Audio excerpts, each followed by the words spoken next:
Hello friends, मैं doctor Surendra Verma आपका अपने चैनल पर स्वागत करता हूं। दोस्तों, अक्सर लोगों को यह शिकायत रहती है कि उनको बार बार बुखार हो जाता है। कई बार सुबह हो जाता है, कई बार दोपहर को या रात को, यानी दिन में एक बार उनको बुखार आता है। या कुछ लोग ऐसे कहते हैं कि हमने दवाई खाई, 2-3 दिन दवाई खाई, उसके बाद बुखार ठीक हो गया, लेकिन 2-3 दिन बाद फिर से दोबारा शुरू हो गया। लेकिन ऐसे बार बार बुखार आने के कारण उनका शारीरिक सामर्थ्य साथ नहीं देता है, उनका काम करने की जो क्षमता वो कम हो जाती है और इससे काफी इरिटेट हो जाते हैं। और ऐसे में उनको क्या करना चाहिए, कौन सा ब्लड टेस्ट करना चाहिए, इसके बारे में आज इस वीडियो में बात करूंगा। तो चलिए बिना देरी किए शुरू करते हैं आज का वीडियो।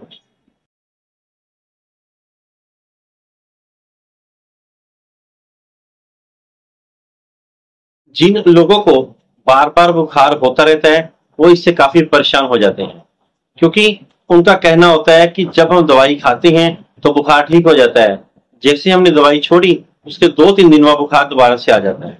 यानी जब तक दवाई का असर रहता है तब तक वो ठीक रहते हैं, जैसे उन्होंने दवाई छोड़ी फिर से बुखार उनको अपनी गिरफ्त में ले लेता है। तो ऐसे में उनकी जो बॉडी लैंग्वेज वो काफी बदल जाती है, उनके काम करने की क्षमता भी कम हो जाती है और ज्यादा बुखार आने के कारण उनको भूख नहीं लगती है, जिनके कारण उनके अंदर वीकनेस आना शुरू हो जाता है और अपना काम प्रॉपर ढंग से ना करने के कारण वो ज्यादा इरिटेट हो जाते हैं।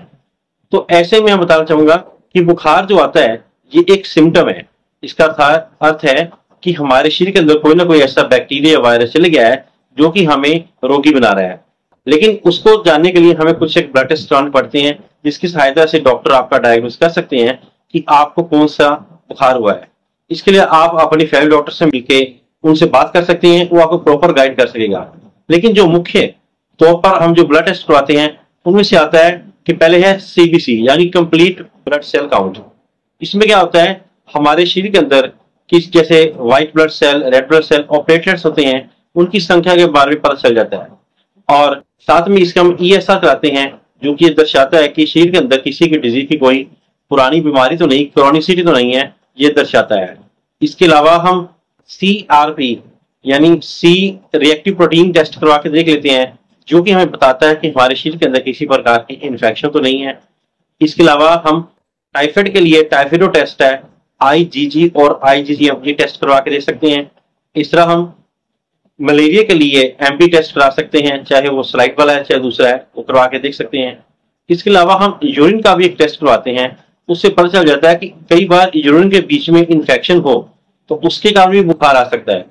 तो यूरिन का हम रूटीन टेस्ट और साथ में उसका कल्चर भी टेस्ट करवा के देख सकते हैं कि किसी प्रकार के यूरिन में कोई परेशानी तो नहीं है जिसके कारण बुखार आ रहा है। और अगर ये सारे टेस्ट ठीक आते हैं तो हम डेंगू का भी टेस्ट करवा के देख सकते हैं, आईजीजी, आईजीएम और NS1, और साथ में चिकनगुनिया का। ये डिपेंड करता है आपके डॉक्टर के ऊपर कि उस समय कौन से सीजन कौन सा वायरस या बैक्टीरिया एक्टिव है, उसके हिसाब से वो टेस्ट करवाता है। लेकिन कई बार देखने में आता है कि ये सारे टेस्ट नॉर्मल होते हैं लेकिन पेशेंट को फिर भी बुखार आता है। तो इसको रूल आउट करने के लिए हम ब्लड कल्चर करवाते हैं, और कई बार हम डॉक्टर इसमें छाती का एक्सरे भी करवा के देखता है या फिर पेट का अल्ट्रासाउंड स्कैनिंग करवा के भी देखता है। तो यानी कुछ एक चीजें हैं जिसको हम सारा कलेक्टिवली इकट्ठा करके देखते हैं, तब जाके प्रॉपर डायग्नोज होता है कि इस पेशेंट को बुखार किस कारण से आ रहा है। ये जो मैंने अभी 10-12 टेस्टों की लिस्ट बताई है, इनमें से आपको सारे टेस्ट करवाने की जरूरत नहीं है। आपको सिर्फ अपने फैमिली डॉक्टर से मिलना है, वो जो डिसाइड करेगा इनमें से कौन सी टेस्ट करवानी है, क्योंकि उसकी अपनी प्रैक्टिस अपने एक्सपीरियंस बेस के ऊपर वो डिसाइड करता है कि इस समय कौन से सीजनल टेस्ट ज्यादा जरूरी हैं और कौन से आपको सूट करते हैं, मतलब आपके अंदर किसकी प्रोबेबिलिटी ज्यादा उसको लग रही है। इस हिसाब से वो टेस्ट करवा के आपको प्रॉपर डायग्नोस करके बता सकता है आपको किस प्रकार का यानी किस टाइप का बुखार है। उसके बाद जो आपको वो मेडिसिन रिकमेंड करेगा वो डिपेंड करता है कि कौन सा बुखार है। जैसे किसी को 7 दिन की, किसी को 5 दिन की, किसी को 2 हफ्ते की दवाई करवानी पड़ती है, जैसे उसका डायग्नोज हो। तो दोस्तों, ये थी कि बेसिक जानकारी कि अगर आपको बार बार बुखार आ रहा है तो आपको कौन से टेस्ट करवाने चाहिए। आशा करता हूँ ये इन्फॉर्मेशन आपको अच्छी लगी होगी। अगर ये अच्छी लगे तो मेरे चैनल को लाइक करें, शेयर करें और चैनल को सब्सक्राइब करें। Thank you.